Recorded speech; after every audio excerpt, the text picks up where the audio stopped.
Europe 1, il est 8h33, c'est l'heure de la revue de presse.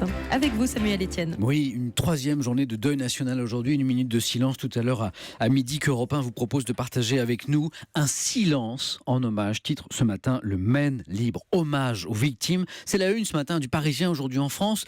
De nombreux lieux de recueillement se sont improvisés sur la promenade des Anglais à Nice avec des fleurs, beaucoup de fleurs, comme celle que vient de déposer cet homme qui a fait 160 km pour se recueillir ici. C'est pas ça qui les fera revenir, mais c'est ma manière de leur dire que je ne les oublierai jamais. Ici à Nice, les fleurs sont sacrées, écrit le journal. Elles colorent l'un des plus célèbres marchés au monde, celui du cours Saleya dans le Vieux-Nice, mais aussi les chars du carnaval. Près d'un bouquet déposé au sol, ces mots, une citation du poète Pablo Neruda: « Nos ennemis peuvent couper toutes nos fleurs, mais ils ne seront jamais maîtres du printemps. » Des fleurs en une du Parisien, Samuel, et un portrait du terroriste Mohamed Boulel en première page de Libération. Ouais, toutes ces questions autour du parcours du tueur. Libé résume: jeunesse instable en Tunisie, mariage violent à Nice. Son profil dessine un homme brutal, insaisissable, éloigné de la religion. Les informations que nous vous révélions sur son profil ce matin sur Europe 1 le confirment. Face à Boulel, face aux multiples visages du terrorisme, union nationale ou pas? Eh bien non, ont répondu les politiques ces derniers jours. Désunion nationale, titre d'ailleurs de la Provence.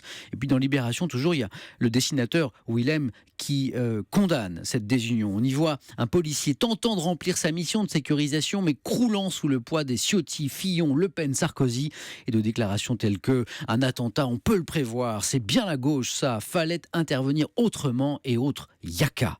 Nicolas Bétou, dans le journal L'Opinion, n'est pas d'accord avec Willem. La cohésion, oui, mais elle ne doit pas étouffer le débat. L'Opinion écrit qu'après l'attentat de Nice, le pays ne fait pas bloc derrière le pouvoir. La droite l'accuse d'insuffisance. Même au sein de la majorité, certains déplorent le ton fataliste de l'exécutif. Nicolas Bétou résume: la guerre promise par François Hollande est-elle à la hauteur de la menace? La réponse est non. Comment vivre avec la menace terroriste? Une question que soulèvent plusieurs journaux ce matin. Oui, Anissa, comme l'Alsace, il va falloir vivre avec cette menace terroriste. Cela ne signifie pas s'habituer, encore moins se résigner, mais la société française va devoir apprendre à gérer le risque et en premier lieu à réagir correctement en cas de danger imminent. À quand des formations, à tout le moins des informations grand public sur les gestes qui peuvent sauver en cas d'attaque terroriste. Allez, pour finir, parce qu'il faut justement continuer à vivre, parce qu'il faut envoyer le message également aux messagers de la terreur que rien ne nous fera changer nos valeurs, nos choix de vie.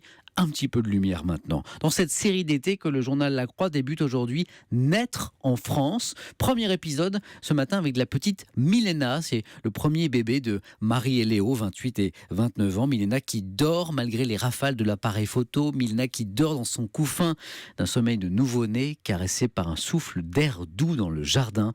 Le titre de l'article: tout un programme en cette période si violente de notre histoire, la douceur de vivre.